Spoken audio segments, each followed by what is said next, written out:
6 o'clock, we'll call the Planning and Development Committee to order. Mr. Smith could not make it tonight, so Ms. Lynn will sit in. Mr. Booth and myself are here, and City Manager, Mr. Campground. So we have a lengthy agenda, so let's just get started. No particular order. First on the list is Nelsonville Comprehensive Plan. And I'll turn it over to Mr. Campground at the moment. You supplied us with some information. I put a little exercise here together for you to kind of look at and kind of take home. And when we talk about a comprehensive plan for the city, I want to keep it simple. We're going to divide it up into 3 categories: economic plan, the residential plan, and the infrastructure plan. A lot of things are already going on, and what we're doing here. The last comprehensive plan we had was 2005 when we did it for the city. So I took some information historically from this, and you can see basically the way it's categorized, that if you fill in the blanks, basically with what we're doing now in all these categories, you kind of see we're halfway home. All I have to do is basically put in a plan and organize it. So let me take an example with the first column. So improving the square's business activity, all right? And of course, a good example will be what's going on with the Eagles building right now, okay? With Mr. Brent Adams and what he's doing. And of course, that's going to lead down to improving the square's appearance, and then at the same time preserving historic buildings and places. Because let's face it, that's what we're in a good situation like that. A lot of communities have torn down their historic buildings, and we have not. So that's an advantage for us. Because I think the total retrofit was $4 million for that building, and he's getting a $400,000 tax credit for it, which is really good. And that will attract more people to do that. So therefore, it's going to improve the southeastern house perception of Nelsonville. And we're capitalizing on our natural resources. So what do we mean by that? We're talking about we're halfway in between Marine National Forest and Hocking Hills and Athens. And tourism is a big thing. Now, of course, there's a lot more to that. And we want to align ourselves with the current development of Intel, Department of Development, Department of Defense. Because if you really look at the map and where Intel is going to be up in New Albany, okay, a lot of people that will be sourcing out to them will be building south of New Albany, in the Pickerington area, in the Lancaster area. So how do we get people to come and live down here? It's not too far away. Basically the housing is a lot more inexpensive. So that leads you right to the residential plan. So improving our housing stock, all right? Just got a note from the land bank. They said they're tearing down about 10 of our condemned homes this year. They're putting out bids for people to do that. So I think the average bid will be between $5,000 and $15,000 to tear down each house. And then with those lots becoming available, we're hoping to build new homes. Now, got some good news. Go ahead. I'm sorry to interrupt. How many houses you said they were tearing down? About 10 houses this year. Okay, thank you. So hopefully, when the land bank gets those cleared up, they'll put them up for sale again, okay? And let people bid out to them. And hopefully, we'll be able to start increasing our home ownership because people can build homes. Now, Habitat for Humanity has already asked if they could build 2 homes in 2025. I said, you can build more if you want. And they said, we'd love to. So we'll get the council to think about that and see what we can do. The next category, of course, improve our parks and recreational opportunities. We just got done with cleaning up the old sewer plant, and it's going to be ready now to start looking to put the new dog park there. Okay, and of course that leads to our addressing our aging population, and that's a twofold thing. Because Greg and I were just talking about that. As people get older and they wind up passing, a lot of times they don't have family members. And the houses just sit there, and that's an issue. Or people, people having places to live. We'll talk about that. Reusing existing buildings. Okay, we have a lot of empty storefronts, and so I'm going to rely on everybody's help to help me with the empty storefronts. I won't say much more than that. I mean, we're also historical buildings. I know that I just wrote a letter for the Meacham building for Hocking College as a support to the governor's office for funding for that. So I hope that one passes through. So with all the different activities, and I'll start filling in the blanks for all this and get all this back to you, that's how we're gonna start putting this plan together. So it all hinges on the biggest thing, of course, our infrastructure plan, which you've been doing very well with that, you know, and, I asked Jason to come in tonight to answer any questions. But with the upgrade in our water systems, we just we're gonna be granted another $4 million grant to continue on with our water lines. We need help with our water lines. We still had 4 or 5 breaks over the weekend, so. So this $4 million grant, you said, are we getting it or we are applying for it? No, it's already been applied and approved, and it's coming from, the Ohio EPA. And, it should be in the works here soon. I'm just waiting for the paperwork. And that is gonna go to, The water department basically put in the water lines. so it's all only for water lines? Yes. Okay. Just for water lines. So with that in mind, okay, with the sewer system, okay, and this is all integral in what we do in the future, all right, and how we increase per capita in the population, okay? So every time I say that, people get concerned about that. We're looking to stretch our city limits. So, you know what I mean by that, right? Okay? We have to invite more people in. We're already doing a lot of services for people that live around the area, but we have to incorporate and bring those people in. What's the timeframe on the annexation? I'm glad you said that, Mike. Well, I'm hoping within 5 years we could do that, but we have to wait until it's on their timetable instead of ours. So the only thing we can keep doing is improving our infrastructure and inviting them in. Because anyone who's not in the incorporated limits pays 1.5 times the water rate. And that's pretty hefty. So if they come into the incorporation limits, then their water rate goes down about 30%, which is kind of nice. But they also bring in some good things when they're incorporated into our city. Absolutely, yeah. Because, you know, we're right on the line for the population we need to maintain our city status, so that's important. So with that, any questions about that before I move on to the next section? Well, I got Jason here, okay, with that, because we'll put the bids out for the new phases for the water systems. And we're on phase, what, 4 now for the sewer system? Yes, Okay, that's gonna be my question. Phase 4 is the one for scenic lane scenic lane, right? and Riverside Drive. Yep. Working up that, still on schedule. I have a question. Why am I constantly seeing boil orders? Like I just saw one again. Water line breaks, we had 5 over the weekend, 5 major water main breaks. Yeah, we floated supervision. Jason was on a couple of them, I was on a couple of them through the night. One was going up Mason City Hill, 2 were over in Bookville. And the other one was at the end of Walnut, where it circles back around, meets Pop. And then there was one on, the one today, there wasn't a boil order. We have to have a boil order if we completely shut the water off. If it loses all the pressure, you gotta put one, because any scale that might be in the pipe, once it's fired back up, it can knock that scale loose. There was one on Pleasant View today, it was just a fitting that never got tightened on the new line, so they just had to dig it up, tighten it. Now, these other ones, are they in the works to be replaced, or are they?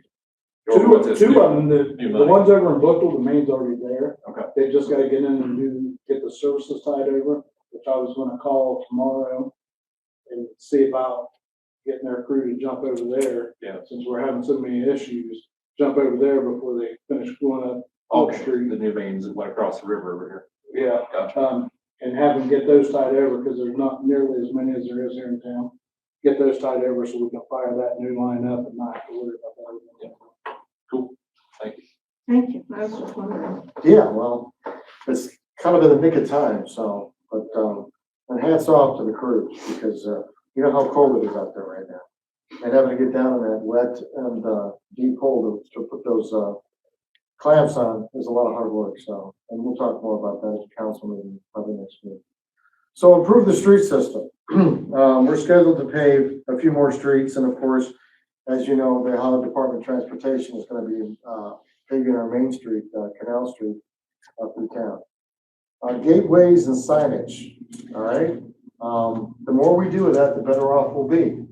If it's signage up on the main highways, advertisement and external areas. And Jason even had a good idea about people that are canoeing down the hiking river, right? I mean, you can put signs there too if we get permission. We can put signage on the river, because they all come into Bernie's place. and they get, their GPSs bring them in up at 78, right, they go right there. They get bussed down here and get on the river, they get back out down there and get in their car back on the highway. So they don't even know what we have in town, so if we were able to put signage down along the river, showing the different businesses in town, maybe it'll help people might get out there and be like, oh, this so-and-so, there's a coffee shop, or right, best burgers in town, just to try to help bring businesses up in town. So billboard on my riverbank. There you go. Right. Coming at that man and just taking. So the next category, improving Have it. improving land use controls, well, that's another fancy way of saying code enforcement, okay? And, as we're trying to figure out where we want to put some business versus residential and commercial areas, we need to take a good look at that. There's been a lot of good ideas that have been brought into town about where people want to house things, we just got to figure out where to put it. And we'll talk more about that. Stormwater, there's another one, Jason, okay? Now, it's an interesting thing because we seem to have a lot of buildup of stormwater, and our main concern is floods, of course. And we're gonna be looking at that real close, because there are some grants right now that are out there, and if we can qualify, we're basically gonna try to develop some more of a stormwater system. And what do we mean by that? Stormwater system. Rain runoff. But what we got now, we've got those tunnels run through town. Yes, There are some storms that tie into that, but we've got a lot of streets that need storm sewer. there's nothing there. So a lot of times you see water laying around, and you want to think a lot of times maybe the grade wasn't put in just right, and water's sitting there, but the water's got to go somewhere. It can only be graded off for so far, and then we need a better storm sewer system to get the water away from the streets and that. And the last category is what we call the digital divide, and we're talking about putting fiber optics to the whole town, but we'll have to talk a lot about that. So it's just the topics that are just brought up for now. So just as you're going through that, and you can think about ideas and how they fall into that category, that would be a great help to my office. Yes, ma'am. On the fiber optics around town and everything, are there grants being looked forward for that particular thing? Yeah, there's grants out there. I just have to figure out basically the What you timing, need. yeah, and what we're gonna do and how it's gonna tie in, and work with our local communication companies to see that everything's okay with that, unless they're having plans to do it themselves. Okay. Just want to go slow. I think there's a main feeder that already runs through town. Say again? I think there's a main feeder already that runs I through think town, so, just, there is. just put in a couple years ago. Okay, good. And if we can get some more funding to branch off and do what we have to do, because that's a big thing right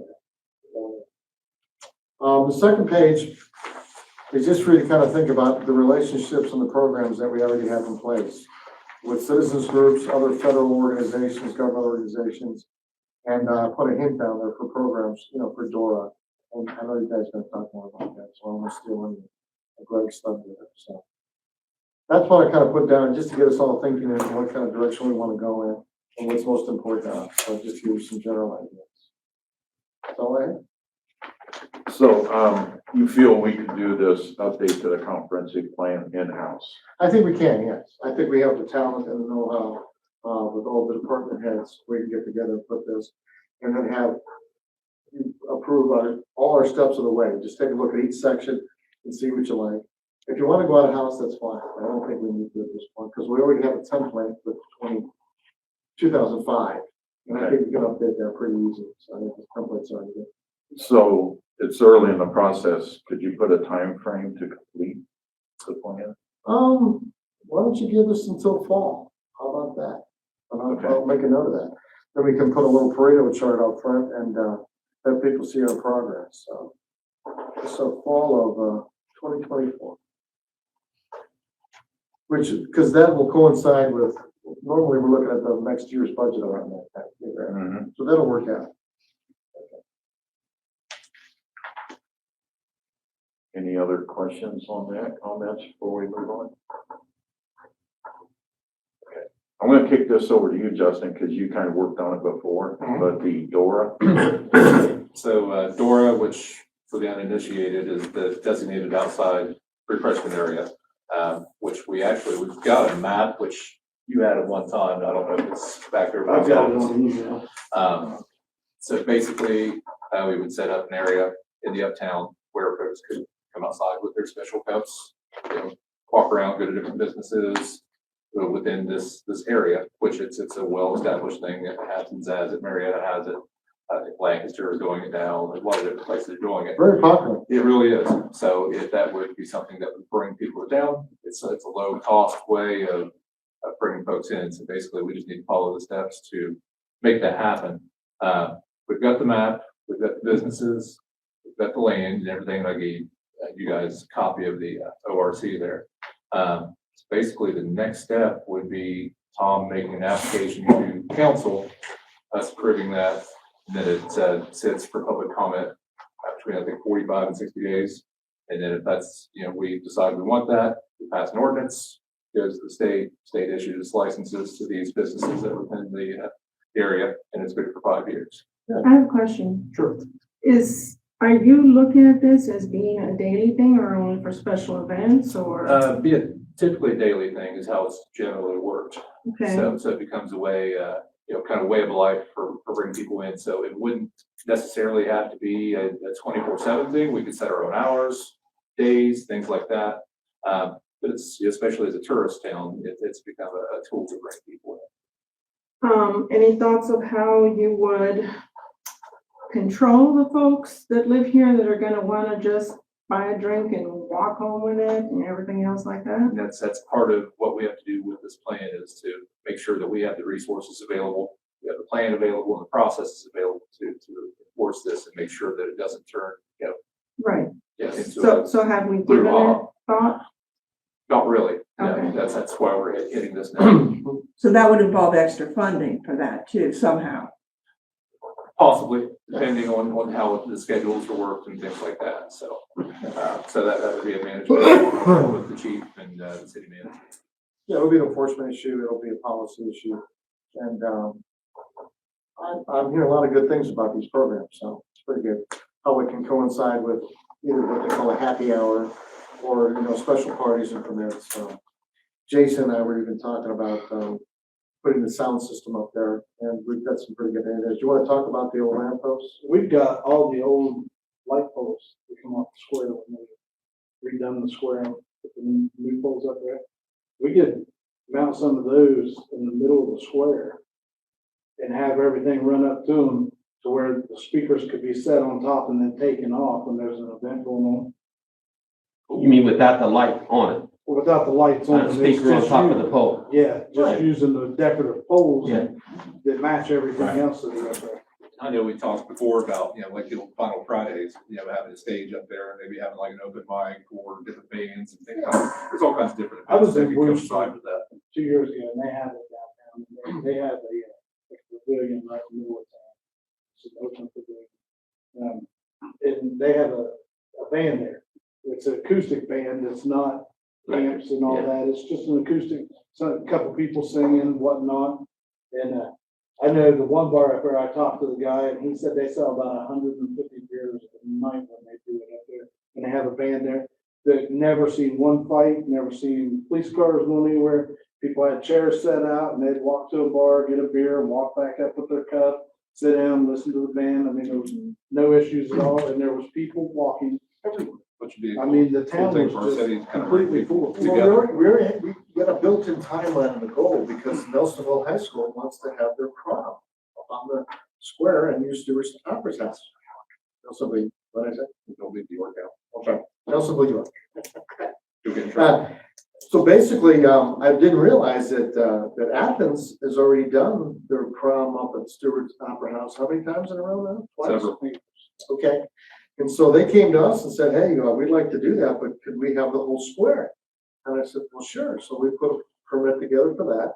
So that'll kind of be our soft deadline to basically get all this stuff in place, and then we can kind of move from there, so. So the designated area is the square. Right, it'd be a Yes. square down Rocky Boot to Rocky. And- So it's Right. And Franklin then, Street, and then over to the brewery there. it's Franklin Street right behind the old Kroger's. Right. Down Fourth Street. It cuts over and it goes behind Stewart's Opera House, behind that row of buildings right there where Stewart's and the mine's at, so that way they're included. Goes behind them, goes down and cuts across Rocky Boot Way.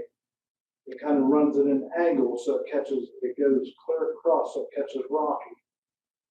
And then goes down, includes the train depot and Hocking College's building, the old LS. Down building. Canal Street. Yep.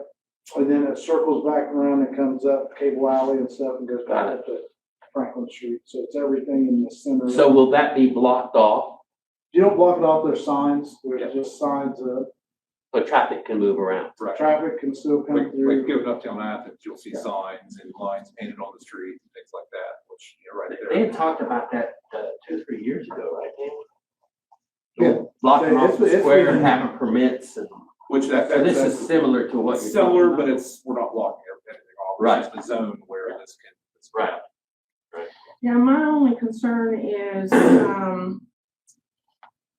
just whether or not the police are gonna actually keep an eye on things, because we've had that problem with the ATV ordinance, where the citizens are the ones who are creating issues, and they haven't been stopped, they haven't been ticketed as far as I know, so there's just, and that is my concern. Okay, It's valid concern. that's a very valid concern.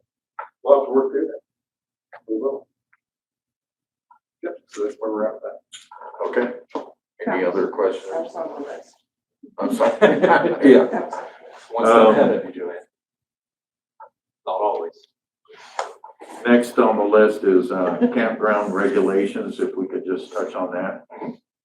Is there currently an ordinance in place for that? Not that I'm aware of. I have no idea. Is that something you could look into? Yes. The state already regulates campgrounds. Yes, I don't see what's wrong with that. nothing. Nothing at I all. guess it depends on how restrictive or what it is we're looking for, and what we're trying to accomplish with it, so. Do we have campgrounds here? That was We gonna have be two. my question. Do we have campground? We At actually do. Hocking College and Murray Landing. So Hocking College has a campground area? Oh, yeah, they have a big campground there. They have a big camp, but wouldn't that be up to their regulations, the college? Well, no, that's, Yeah, I don't think so. Yeah, There's- but also to look for, in the future, if somebody wants to add a campground in the Of course. city Right, limits. so if somebody Of course. doesn't decide they're gonna put a camper Right. on, Well, then. that's gotta go through zoning, and then that has to go through the state as well.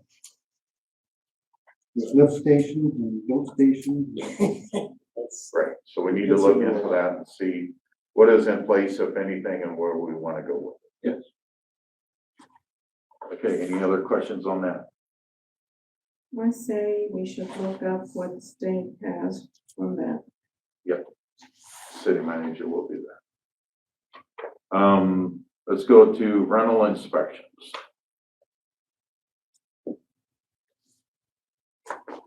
Well, I'm gonna ask that Mr. Clement excuses himself from that as being a landlord. Actually, Mr. Sherman, I am not a landlord. Do you I work for do someone. you represent that company in court during evictions? Then you're acting as a landlord. Yeah, Well, what was the topic referring to? It basically, and we maybe should I have can- anything to do with rental, either rental registrations or Okay, anything. so do we, okay. I've been recently reviewing an idea with my code enforcement officer, and, it's just a brainstorming idea. Cause we have a lot of rentals in town. And, we're always looking to either improve the system, maybe raise the rate a little bit, but then give some incentive, basically, of people to do their own policing. I mean, it's asking for a lot. So basically, to kind of do their own inspection, just a thought, and basically be able to, I see the paper going up in front of Joanne's face. And just basically to get an idea if people would be willing to kind of do that.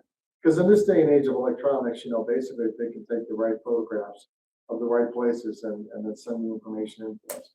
We could always reserve the right to do an inspection, but at the same time, it'd be a good idea and a good start. And I just want to throw the idea out to the public and see if they want to do that. And all the landlords to be good. So my question is, who would be doing the inspections? Because that opens up Pandora's It box. does. You'd have to come up with a specific checklist of things for them to do and see if they can comply with it. If not, we'll have to hire more people to actually go around and do inspection. Well, it would That's have how I to kind of be, felt. I was just gonna say, it would have to be someone who's actually qualified to do those inspections. Sure. Because if we send someone in there and they say, oh, the electrical looks great, the house burns down the next day, and it's because of electrical issues, Right. then very likely we would be sued. Well, there's always a lot of different ways to do that. A lot of our fire people are very good at that, and it wouldn't take them much more to get the inspection type designation to be able to do that, which would be another value added service. And that would be a good thing when it comes to, yes, ma'am. I know that Athens has a fairly good rental inspection system. Oh, sure they do. They really do. That's all I have to say. Well, that's good. That'd be a good model. I'll put that down. And actually, my ordinance that we didn't pass last council round was modeled on Athens. Oh, okay. My issue with the current rental system is that it's complaint-based rather than inspection-based, Ah, and people are reticent to complain on their landlord for fear of retribution. ah, So therefore, we end up with what we have. okay, So I feel like there should be more teeth put in this. okay. Good point. Great. Now I know why it's on the list. Yep, that's a very important thing, because that goes right back to the comprehensive plan with housing stock. Okay, We could have places that are safe and people want to live. sure. It's my 2 cents. Oh, great. Thank you. Yes, ma'am. Can I just say also that we need to, I would think that we would need to make sure that the landlords are more alert with their people they're renting to too. Because I'm here because I'm in a bad neighborhood and I would like to see a little more work done getting them removed. Absolutely, yeah. Gotcha. That's one of the biggest And issues we I have. think a lot of them are owned by Procos or something like that, and they just don't care who they rent to. They don't. So all they care about is who's paying the rent. Yeah. That's all they care about. That's Yeah, what there most are of them a care about. few, large, owners with large amount of rental homes that pretty much feel the same way. As I talk to people about, oh, Nelsonville, and you're like, ooh, I know where you live, that's a bad neighborhood. And it's like, Yeah, we got a lot of slumlords in just got a town. couple Yeah. people you need to get out. That's exactly right. Okay, so any other comments on that? We touched on the next one, annexation. Yes. Anything you want to add to that, Tom, at this point? No, Okay. And the Nelsonville Economic Development Plan, that'll fall under the comprehensive plan. yes, sir. ATV ordinance. I think Rita spoke on that, because I've seen the ATVs of people that live here with little kids riding on there with their parents, and I'm sorry. That's not good. No helmets either. That's not good either. It's, Well, it's the locals that ruin it for the Yeah. other. Which we said that from the beginning. But the That's police exactly are what not, the problem is the police are not keeping up with them. I mean, you know who the locals are. And they're not pulling them over, they're not giving them citations, they're not doing those things that we need to do to ensure that they stop doing, running around town with their kids on the bikes. Do we have a plan with Chief Oliver to? Well, we'll be down. We'll talk about it. We'll make that an activity and a goal, and we'll start reporting that. I think that'd be really good. Yeah. I don't want to see a dead kid on the ground. No, no, Really no. don't. And I'm glad you called it to my attention because I had noticed it. At that point, it'll be the city's fault. Yeah, it would be, right? Yeah, because they're gonna say, oh, well, yeah, I was dumb enough to put my kid on TV, but. Can I say something? I don't think we should have ATVs in this house, in this town anyway. I just don't think this is a town for that. I think it makes the town look yeehaw-ish. You know what I mean? Like we I was say. gonna look that word up. Yeehaw! There you go. All right. But I think the ATV, asking the police to do extra things like this is going to cause a few problems within the police department, I would think. And I think, why? Yeah, well, You're gonna have to interrupt next time. stay. Well, I mean, it's no different than being part of their daily patrol. If they're out there I agree with patrolling, you, know, but and I they still see think someone- that I still think that they have certain priorities that they work with. Oh. And I think, but I also think if to see a big bunch of muddy vehicles in town,